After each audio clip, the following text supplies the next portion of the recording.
Pertemuan dua pengantar bisnis. Etika bisnis dan tanggung jawab sosial. Tanggung jawab kepada pelanggan. Tanggung jawab perusahaan kepada pelanggan melampaui penyediaan produk atau layanan. Perusahaan memiliki tanggung jawab sosial saat memproduksi dan menjual produk mereka, seperti yang dibahas selanjutnya. Praktek produksi yang bertanggung jawab. Produk harus diproduksi dengan cara menjamin keamanan pelanggan. Produk harus memiliki label peringatan untuk mencegah kecelakaan yang dapat diakibatkan oleh penyalahgunaan. Untuk beberapa produk, informasi tentang kemungkinan efek samping harus disediakan. Oke, semisal contohnya handphone. Ada beberapa petunjuk bahwa penggunaan pengecasan pada sebuah laptop yang baterai tanam itu tidak boleh lebih dari 5 jam. Karena jika lebih dari 5 jam akan mengakibatkan kemudahan kebocoran dalam baterai tersebut yang mengakibatkan performa laptop tersebut menjadi cepat drop untuk baterainya. Nah, ini harus diberi peringatan di keterangan pada buku panduannya. Ketika karyawan memperoleh manfaat dari komisi, mereka mungkin tergoda untuk menyembunyikan kebenaran untuk menjual produk dan jasa. Oleh karena itu, perusahaan membutuhkan pedoman yang mencegah karyawan menggunakan terlalu banyak strategi penjualan yang agresif atau iklan yang menipu. Jadi karena untuk pencapaian target sebuah marketing, biasanya mereka mengindahkan sebuah resiko yang akan terjadi. Yang penting itu fokus mereka adalah barang terjual. Jadi mereka mengkesampingkan faktor apa saja yang akan terjadi pada produk tersebut. Resiko-resikonya tidak mereka jelaskan. Bagaimana perusahaan memastikan tanggung jawab untuk menuju pelanggan? Sebuah perusahaan dapat memastikan tanggung jawab terhadap pelanggannya dengan mengikuti langkah ini. Yang pertama, menetapkan kode tanggung jawab perusahaan dapat menetapkan kode bisnis tanggung jawab yang menetapkan pedoman untuk kualitas produk serta pedoman tentang bagaimana karyawan, pelanggan, dan pemilik seharusnya. Kode tanggung jawab tidak dimaksudkan untuk mencakup setiap kemungkinan tindakan oleh perusahaan yang tidak adil bagi pelanggan. Namun demikian, fungsi sebagai panduan bagi perusahaan untuk mempertimbangkan ketika perluasan bisnisnya. Misalnya, pertimbangan sebuah perusahaan yang menerapkan kode yang menekankan keamanan bagi pelanggan. Apapun yang mungkin diproduksi oleh perusahaan di masa depan, itu harus memastikan bahwa produk tersebut tidak berbahaya. Jika ini kode tidak memaksa perusahaan untuk memproduksi produk tertentu, tetapi cukup memastikan bahwa produk apapun yang akan diuji untuk memastikan keamanannya untuk pelanggan. Jika ketentuan lain dari kode ini adalah komunikasi yang jujur dengan pelanggan, maka iklan semua produk perusahaan harus sesuai dengan pedoman ini. Contohnya kalau misalnya perusahaannya itu bergerak di bidang tempat makan atau minuman, biasanya ada logo di situ BPA free, yang artinya bebas dari zat-zat yang berbahaya. Atau kalau misalnya makanan itu ada tanda garpu dan sendok, berarti itu bisa digunakan terus-menerus. Atau ada circle 1 bentuknya segitiga, itu termasuk kode dari penggunaan si plastik ini, boleh atau tidak digunakan kembali. Memantau keluhan perusahaan untuk memastikan bahwa pelanggan memiliki nomor telepon yang dapat mereka hubungi jika mereka memiliki keluhan tentang kualitas produk dan tentang bagaimana mereka diperlakukan oleh karyawan. Nah, biasanya itu kan di keterangan setiap produk ada tulisannya bebas pulsa, bebas pulsa. Nah, ini adalah layanan untuk pelanggan jika mereka menghadapi keluhan terhadap produk yang dibelinya. Mendapatkan dan memanfaatkan umpan balik pelanggan, perusahaan dapat meminta umpan balik dari pelanggan produk atau layanan yang baru saja dibeli mereka. Bahkan jika pelanggan tidak menelpon atau mengeluhkan, proses ini mungkin mendeteksi beberapa lain masalah dengan kualitas produk atau dengan cara pelanggan. Di sini dapat berupa kuesioner. Kalau misalnya kita membeli di sebuah official store produk secara online, ketika barang itu sampai, biasanya kita dapat memberikan ulasannya di review barang tersebut. Ini yang termasuk dengan umpan balik dari pelanggan. Peran konsumerisme. Kelompok konsumen tertentu juga meminta perusahaan untuk memenuhi tanggung jawab mereka terhadap pelanggan. Konsumerisme adalah permintaan kolektif oleh konsumen bahwa bisnis memenuhi kebutuhan mereka. Peran pemerintah. Selain kode tanggung jawab yang ditetapkan oleh perusahaan dan gelombang konsumerisme, pemerintah juga berusaha untuk memastikan bahwa perusahaan memenuhi tanggung jawabnya kepada pelanggan melalui berbagai undang-undang tentang keamanan produk, periklanan, dan persaingan industri. Peraturan pemerintah tentang keamanan produk. Pemerintah melindungi konsumen dengan mengatur kualitas beberapa produk yang dihasilkan oleh perusahaan. Misalnya, Food and Drugs Administration (FDA). Ini ada di Amerika ya. Kalau di sini mungkin sejenis kayak BPOM, Badan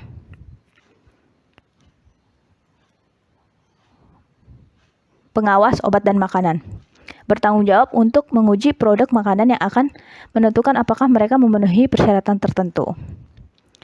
Peraturan pemerintah tentang periklanan. Pemerintah federal juga menetapkan undang-undang yang melarang iklan yang menipu. Namun demikian, ini mungkin tidak bisa untuk mencegah semua praktik bisnis yang tidak etis. Peraturan pemerintah tentang persaingan industri. Cara lain pemerintah memastikan bahwa konsumen diperlakukan dengan baik adalah mempromosikan persaingan di sebagian besar industri. Persaingan antara perusahaan menguntungkan konsumen, karena perusahaan yang membebankan harga yang berlebih atau memproduksi barang yang tidak dapat diterima kualitasnya tidak akan bertahan dalam lingkungan yang kompetitif. Karena persaingan, konsumen dapat menghindari perusahaan yang menggunakan taktik penjualan yang menipu. Jadi semakin banyak pilihan, konsumen itu bisa memilih mana produk yang kiranya itu bagus. Dilihat dari mana? Dari ketahanannya, kualitasnya. Jika dia rasa walaupun harganya murah tapi penggunaannya hanya sebentar, kemungkinan produk-produk ini akan cepat ditinggalkan.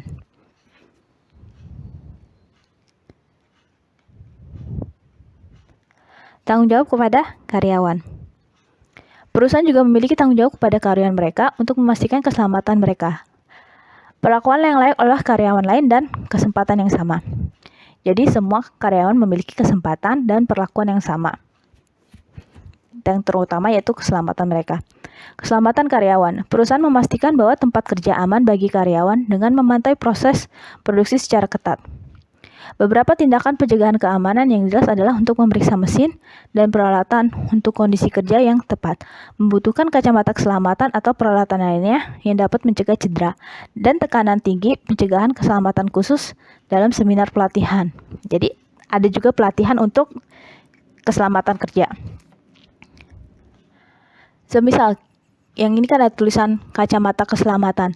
Jadi kita bergerak di bidang industri otomotif, yang dimana di sana ada laser untuk salah satu penyatuan part komponen dari si motor atau mobil.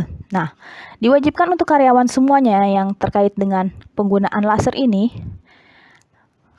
laser atau las ya, itu menggunakan kacamata keselamatan untuk melindungi mata mereka. Itu contohnya. Perusahaan yang menciptakan lingkungan kerja yang aman, mencegah cedera, dan meningkatkan moral karyawan. Banyak perusahaan sekarang mengidentifikasi tempat kerja keselamatan sebagai salah satu tujuan mereka. Jadi, si karyawan ini juga lebih selektif dalam memilih tempat kerja mereka. Jika mereka merasa kayak bekerja di sebuah pabrik kimia yang sekiranya akan setiap hari menghirup zat-zat yang berbahaya, itu menjadi pilihan mereka untuk meneruskan bekerja di sana atau tidak bekerja di sana. Perlakuan yang layak oleh karyawan lain. Perusahaan bertanggung jawab untuk memastikan bahwa karyawan diperlakukan dengan benar oleh karyawan lain. Dua isu utama mengenai perlakuan terhadap karyawan adalah keragaman dan pencegahan pelecehan seksual yang akan dibahas di selanjutnya. Ini keragaman. Keragaman dalam beberapa tahun terakhir, tenaga kerja menjadi jauh lebih beragam. Lebih banyak wanita yang telah memasuki pasar kerja. Dan lebih banyak minoritas sekarang telah keterampilan dan pendidikan diperlakukan untuk memenuhi syarat untuk pekerjaan tingkat tinggi. Jadi untuk level yang lebih tinggi, syarat utamanya itu keterampilan dan pendidikan. Misalnya beberapa karyawan mungkin memiliki keyakinan politik yang kuat yang dapat menyebabkan gesekan dengan orang lain yang tidak memiliki keyakinan tersebut. Bahkan jika tugas pekerjaan mereka tidak berhubungan dengan politik. Selain itu, beberapa karyawan mungkin jauh lebih tua daripada yang lain, yang dapat menyebabkan pandangan yang berlawanan tentang masalah dalam atau di luar tempat kerja.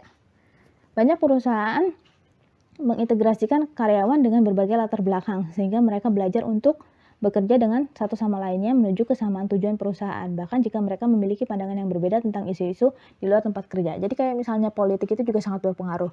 Seperti sebelumnya, contoh di sini yang ada yaitu pemilihan tahun lalu, yang mana itu banyak sekali sampai gesekan-gesekan yang terjadi, jangankan di perusahaan, di rumah pun perbedaan politik menjadi gesekan tersendiri. Makanya dari itu perusahaan wajib menanamkan ke karyawan bahwa tujuan perusahaan itu hanya satu. Jadi di luar kerja itu sebisa mungkin itu diminimalisir. Begitu juga dengan perbedaan umur. Umur untuk orang tua yang sudah bekerja lama di perusahaan berbeda dengan anak baru yang baru lulus dan bekerja di perusahaan. Pandangannya itu terkait pekerjaan itu pasti berbeda karena yang membedakan adalah pengalaman selama bekerja. Banyak perusahaan telah menanggapi peningkatan keragaman di antara karyawan dengan menawarkan seminar keragaman yang menginformasikan karyawan tentang budaya perbedaan. Informasi tersebut dapat membantu karyawan mengenali bahwa pernyataan atau perilaku mungkin menyinggung karyawan lain. Nah, ini untuk meminimalisirnya, perusahaan mengadakan seminar keragaman yang dimana tujuannya untuk memberikan informasi kepada karyawan bahwa keragaman itu ada dan memang harus ada, dan demi tujuan bersama itu harus berbaur. Jadi bukan malah sebagai hambatan atau gesekan atau celah kesempatan yang sama. Karyawan yang melamar posisi di suatu perusahaan tidak boleh dikenakan diskriminasi karena asal kebangsaan, ras, jenis kelamin, atau agama. Jadi isu-isu terkait ras, jenis kelamin, dan agama tidak boleh menjadi suatu halangan untuk posisi tertentu. Jadi semisal posisi ini harus ditempati oleh suku ini dengan jelas kelamin ini, agama ini, harus kebangsaannya ini. Nggak boleh begitu. Jadi semua memiliki kesempatan yang sama selama memenuhi persyaratan administrasi tanpa memandang kebangsaan, ras, jenis kelamin, dan agama. Banyak perusahaan dan lembaga pemerintah menerapkan tindakan afirmatif program yang mewakili serangkaian kegiatan dimaksudkan untuk meningkatkan peluang bagi kaum minoritas dan perempuan. Bagaimana perusahaan memastikan tanggung jawab terhadap karyawan? Perusahaan dapat memastikan tanggung jawab mereka terhadap karyawan akan terpenuhi dengan mengambil langkah-langkah berikut.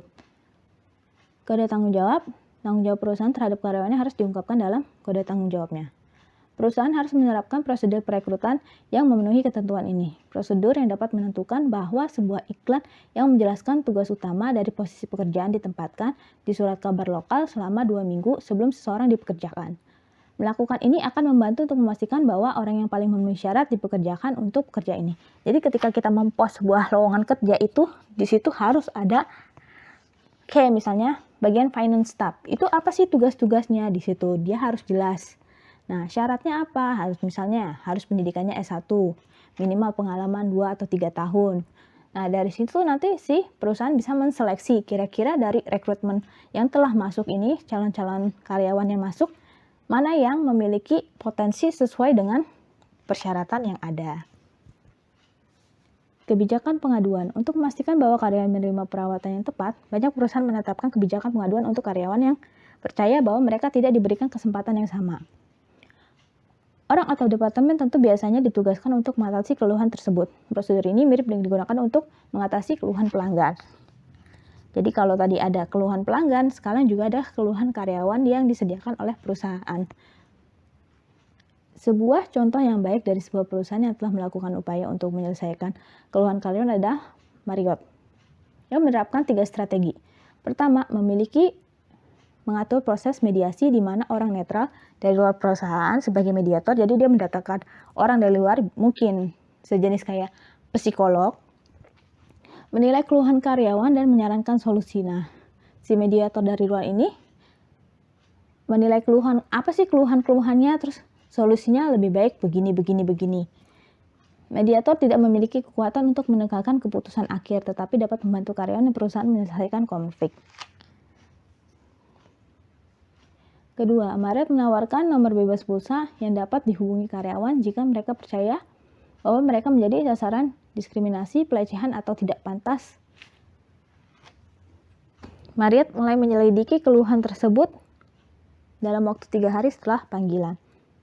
Ketiga, Marriott mengizinkan karyawan untuk menyampaikan keluhan di depan panel karyawan lainnya yang menentukan apakah keluhan karyawan tersebut valid berdasarkan pedoman Marriott yang ada. Konflik dengan PHK karyawan. Beberapa keputusan kontroversial karena mereka membaik kinerja perusahaan. Mereka dapat berdampak buruk pada karyawan dan masyarakat. Perhatikan contoh berikut yang mencerminkan kesamaan dilema yang dihadapi banyak perusahaan. Saat bisnis perusahaan Anda tumbuh, Anda merekrut lebih banyak karyawan. Sayangnya, permintaan untuk produk Anda telah menurun baru-baru ini. Dan Anda tidak lagi membutuhkan 20 karyawan yang Anda pekerjakan selama 2 tahun terakhir. Jika Anda memberhentikan 20 karyawan, Anda akan mengurangi pengeluaran Anda substansial dan memuaskan pemegang saham Anda. Namun, Anda mungkin dikritik karena tidak melayani kepentingan karyawan. Situasi ini tidak menyenangkan karena PHK mungkin dilakukan untuk memotong pengeluaran, agar perusahaan Anda dapat bertahan. Jika perusahaan Anda gagal, semua karyawan Anda yang lain akan kehilangan pekerjaan. Jadi ini adalah keputusan yang berat. Ketika sebuah perusahaan itu mengalami penurunan pendapatan, hal yang dilakukan mungkin mau tidak mau yaitu memberhentikan 20 karyawannya. Karena kalau itu tidak dilakukan, maka kemungkinan efeknya itu lebih besar, yaitu kebangkrutan sebuah perusahaan.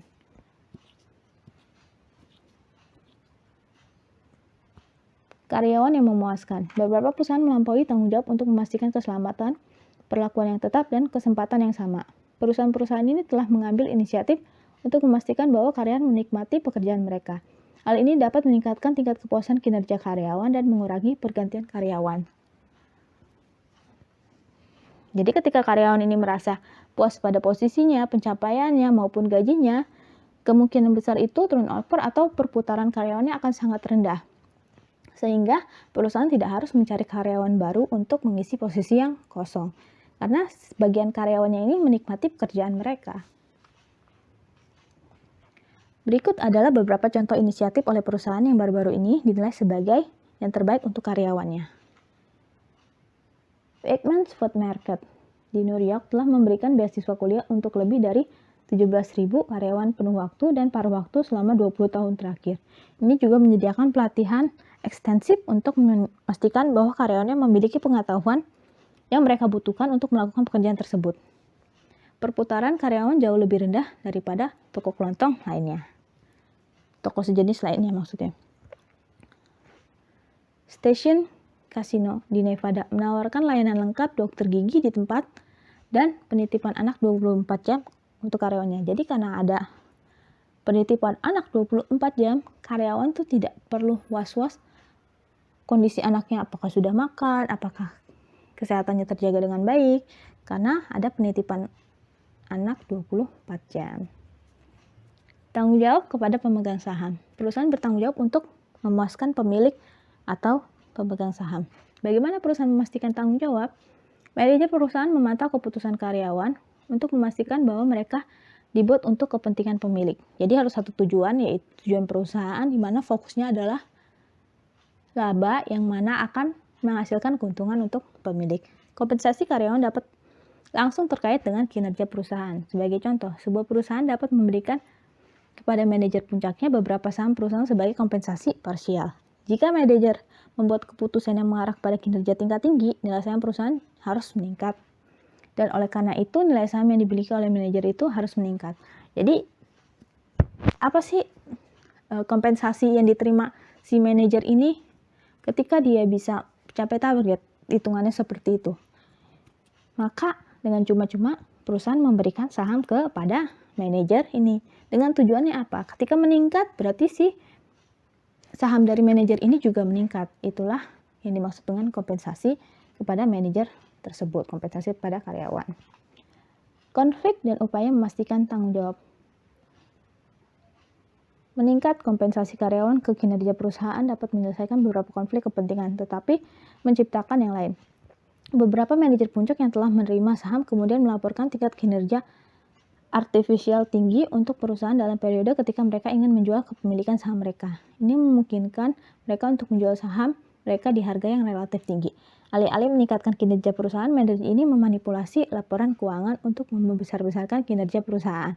Jadi si manajer ini agar sahamnya yang sudah dia miliki ini bagus, dia memanipulasi laporan keuangan dengan membesar-besarkan kinerja perusahaan. Ketika investor memutuskan akan membeli saham, mereka mengandalkan informasi yang diungkapkan oleh perusahaan untuk menentukan apakah saham yang akan menjadi investasinya yang bagus. Ada banyak kasus perusahaan menyesatkan investor yang ada dan calon investor dengan mengabaikan informasi relevan yang dimiliki membuat saham mereka berkurang diminati. Selain itu, ada banyak kasus perusahaan mengeluarkan perkiraan berlebihan dari pendapatan mereka. Jadi pendapatannya di blow up sebesar-besarnya agar terlihat bahwa keuntungan perusahaannya ini sangat besar sehingga investornya tertarik untuk menanamkan saham di perusahaan tersebut. Ketika sebuah perusahaan menyesatkan investor dengan menciptakan pandangan yang terlalu optimis tentang kinerja potensialnya, hal ini dapat menyebabkan investor membayar terlalu banyak untuk sahamnya. Jadi sebenarnya harga real saham ini kalau dilihat dari kinerja keuangannya, sebenarnya harganya cuma Rp500 per lembar. Tapi karena dibuat bagus, jadi bisa 2.500 per lembar. Padahal harga sebenarnya tadi kan 500. Sehingga kerugian investor adalah membayar lebih untuk sesuatu yang sebenarnya adalah bernilai rendah. Salah satu contoh paling mencolok dari manajer perusahaan yang menyesatkan pemegang saham yang ada adalah kasus Enron. Enron adalah salah satu perusahaan dengan pertumbuhan cepat di tahun 90-an. Namun demikian, itu menciptakan laporan keuangan yang menyesatkan, yang membuat investor percaya bahwa kinerjanya lebih baik daripada yang sebenarnya. Akibatnya, beberapa investor tertipu untuk membayar lebih banyak untuk saham daripada seharusnya mereka miliki selama periode 99 sampai 2000. Sementara Enron menciptakan pandangan optimis tentang kondisi keuangannya, beberapa manajer puncak menjual kepemilikan saham Enron. Jadi di sini nih, manajer ini kan tahu isinya si Enron itu sebenarnya seperti apa. Dengan dia memanipulasi data keuangan, dia menciptakan seolah-olah kinerjanya baik, padahal dari dalam ini semua manajer-manajer menjual sahamnya. Dengan demikian, mereka membuang saham mereka sementara harga tinggi. Sebelumnya investor mengaku bahwa kondisi keuangan Enron jauh lebih lemah dari yang dilaporkan. Sementara Enron, manajer puncak, berpenghasilan besar keuntungan atas kepemilikan saham mereka, dan para investor yang membeli saham Enron di kali ini kehilangan sebagian besar dan semuanya dari investasi mereka. Jadi karena si manajer-manajer puncak ini sudah melepaskan saham-sahamnya yang sebenarnya nilainya sangat rendah, tapi karena manipulasi keuangannya itu sangat bagus sehingga banyak investor yang tertarik dan masuk. Nah, disinilah kehilangan si investasinya mereka. Tapi kalau si manajer ini sudah mengalami keuntungan atas kepemilikan saham mereka yang setelah dijualkan kepada investor. Pada November 2001, Enron mengajukan untuk kebangkrutan dan saham pada dasarnya menjadi tidak berguna. Nih, di sini kita dapat memetik pelajaran bahwa ketika kita menanamkan suatu modal di perusahaan, ketika perusahaan bangkrut, ya sudah, hak kita sudah tidak ada. Karena saham itu sudah tidak ada nilainya. Ketika perusahaan itu bangkrut, dikatakan bangkrut atau kolaps atau tutup, ya sudah, kita tidak memiliki hak untuk saham tersebut. Dengan demikian, bagian dari manajer Enron yang mampu menjual saham dengan harga tinggi sebelum berita buruk diungkapkan, diuntungkan dan mengorbankan orang lain, yaitu pemegang saham. Undang-undang perlindungan investor juga dikenal sebagai Undang-Undang Sarbanes-Oxley setelah politisi yang menciptakannya.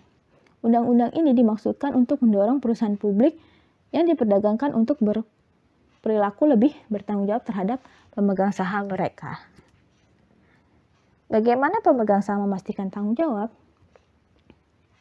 Dari beberapa tahun terakhir, ada banyak aktivisme pemegang saham atau upaya aktif oleh pemegang saham untuk mempengaruhi kebijakan manajemen perusahaan. Pemegang saham menjadi sangat aktif ketika mereka tidak puas dengan gaji eksekutif perusahaan dan kebijakan lainnya. Jadi, Si pemegang saham ngerasa bahwa gaji eksekutif kayak direktur atau komisaris yang terlalu besar, karena itu kan berpengaruh terhadap pendapatan dan akan mempengaruhi laba rugi. Laba rugi ini yang akan menjadi pengaruhnya kan dividen bagi pemegang saham nantinya. Pemegang saham yang paling aktif adalah institusi investor atau lembaga keuangan yang membeli saham dalam jumlah besar. Misalnya perusahaan asuransi menginvestasikan sebagian besar asuransi premi yang akan mereka terima dalam saham. Jika investor institusional berinvestasi jumlah besar uang dalam saham tersebut, pengembalian investasi mereka sangat bergantung pada bagaimana kinerja perusahaan itu. Karena banyak investor institusional biasanya menginvestasikan 10 juta dolar atau lebih dalam satu perusahaan saham. Mereka memperhatikan kinerja setiap perusahaan di mana mereka berinvestasi. Perusahaan asuransi, kita berpikir, bagaimana sih mereka mengelola keuangan? Nah, mereka mengelola keuangannya dengan menanamkan uangnya di pasar saham dengan berharap pengembaliannya lebih tinggi. Konflik dengan kompensasi eksekutif yang berlebihan. Manajer perusahaan dapat mencoba memuaskan pemegang sahamnya dengan memastikan bahwa dana yang diinvestasikan oleh pemegang saham dimanfaatkan dengan baik. Jika dana ini digunakan untuk menutupi biaya yang tidak perlu, laba perusahaan berkurang, yang mengurangi pengembalian yang diterima oleh pemegang saham atas investasi mereka. Pemegang saham sering sangat prihatin tentang gaji yang dibayarkan kepada CEO perusahaan dan eksekutif lainnya. Contoh berikut mengilustrasikan efek potensial yang dapat ditimbulkan oleh gaji eksekutif yang berlebihan terhadap kinerja perusahaan. Pertimbangkan dua perusahaan disebut dengan perusahaan C dan D. Ada perusahaan C dan D yang dimana pendapatan si C adalah 200 juta dolar, pendapatan si D juga 200 juta dolar. Di sini ada beban kecuali gaji eksekutif. Yang di C ini sama 150, terus yang di D juga 150. Nah, yang menjadi masalah di sini adalah beban gaji eksekutif. Si C terlalu besar yaitu 30 juta, sedangkan si D hanya 5 juta. Labanya untuk si C menjadi 20 juta, untuk si D jadi 45 juta. Pemegang saham akan memilih perusahaan D karena profit yang dihasilkan lebih tinggi dibanding perusahaan C, yang mana nanti pengembalian untuk investasi mereka di perusahaan D itu akan lebih besar dibanding dengan jika mereka menginvestasikan di perusahaan C. Tanggung jawab kepada kreditur. Perusahaan bertanggung jawab untuk memenuhi kewajiban keuangan mereka kepada kreditur mereka. Jika suatu perusahaan mengalami masalah keuangan dan tidak dapat memenuhi kewajibannya, ia harus memberitahu krediturnya. Terkadang kreditur bersedia untuk memperpanjang tenggat waktu pembayaran dan bahkan mungkin menawarkan saran tentang bagaimana perusahaan dapat memperbaiki kondisi keuangannya. Sebuah perusahaan memiliki insentif yang kuat untuk memuaskan tanggung jawab kepada kreditur. Jika perusahaan tidak membayar utangnya kepada kreditur, maka perusahaan tersebut akan mengalami kebangkrutan. Ketika perusahaan tidak dapat membayar hutangnya kepada sebuah perusahaan atau kreditur atau bank, maka pihak kreditur atau bank ini bisa mempilotkan si perusahaan, walaupun sebenarnya kondisinya masih berjalan. Dengan dasar-dasar bukti yang ada bahwa dia memiliki hutang dan tidak mampu membayarnya selama tenggat waktu yang sudah ditentukan. Nanti masalahnya ini akan masuk ke pengadilan.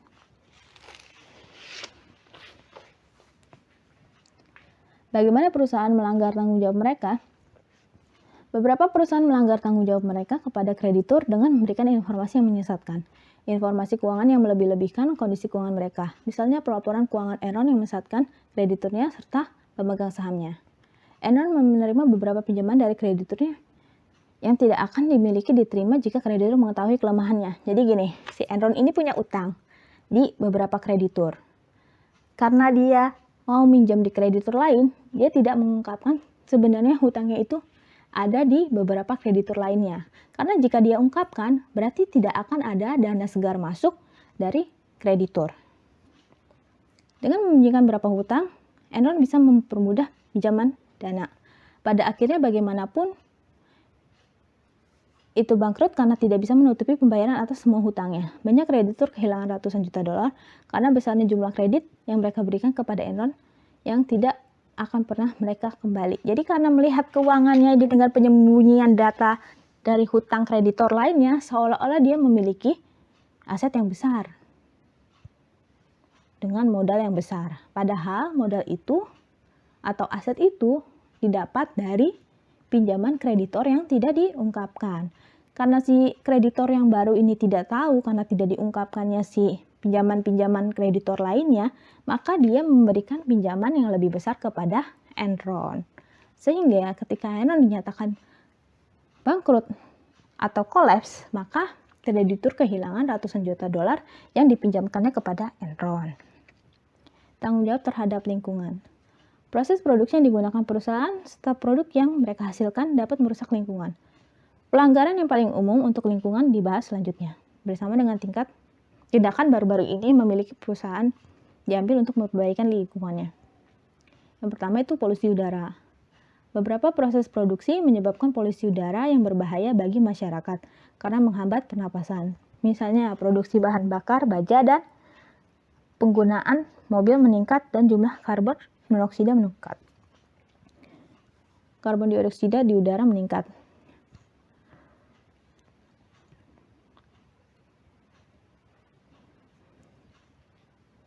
Bagaimana perusahaan mencegah polusi udara? Perusahaan mobil dan baja telah berkurang polusi udara dengan mengubah proses produksi sehingga lebih sedikit karbon dioksida keluar ke udara. Misalnya perusahaan seperti Honeywell dan Inland Steel menghabiskan dana yang cukup besar untuk mengurangi polusi. Bagaimana pemerintah mencegah polusi udara? Pemerintah federal juga terlibat dengan menegakkan pedoman khusus untuk meminta perusahaan untuk membatasi jumlah karbon dioksida yang disebabkan oleh proses produksi. Polusi tanah. Tanah telah tercemar oleh limbah beracun yang dihasilkan dari beberapa proses produksi. Formulir terkait polusi tanah padat limbah yang tidak memburuk dari waktu ke waktu. Sebagai hasil limbah, tanah bukan hanya terlihat kurang menarik, tetapi juga mungkin tidak lagi berguna untuk tujuan seperti bertani. Ini contohnya banyak di perusahaan yang banyak membeli lahan pertanian untuk pabrik. Itu rata-rata tanaman yang tadinya menghasilkan bisa setahun 3 kali, menjadi hanya setahun 2 kali karena pertumbuhannya sangat melambat. Ini diakibatkan oleh polusi tanah yang tercemar oleh pabrik-pabrik di sekitar kawasan industri. Bagaimana perusahaan mencegah polusi tanah? Perusahaan telah merevisi proses produksi dan pengemasan mereka untuk mengurangi jumlah limbah.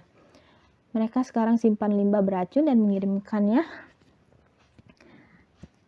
ditentukan tempat penyimpanan sampah tempat penyimpanan. Mereka juga mendaur ulang plastik dan membatasi penggunaan material mereka yang pada akhirnya akan menjadi limbah padat. Banyak perusahaan memiliki program lingkungan yang dirancang untuk mengurangi kerusakan lingkungan. Misalnya, Homestake Mining Company menyadari bahwa produksi penambangannya mengganggu tanah, sehingga menghabiskan uang untuk meminimalisir efek pada lingkungan. Konflik dengan tanggung jawab lingkungan. Meskipun sebagian besar perusahaan setuju bahwa lingkungan yang bersih diinginkan, mereka mungkin tidak setuju tentang beberapa besar tanggung jawab yang mereka miliki untuk memperbaiki lingkungan. Pertimbangkan dua perusahaan, yaitu perusahaan A dan perusahaan B.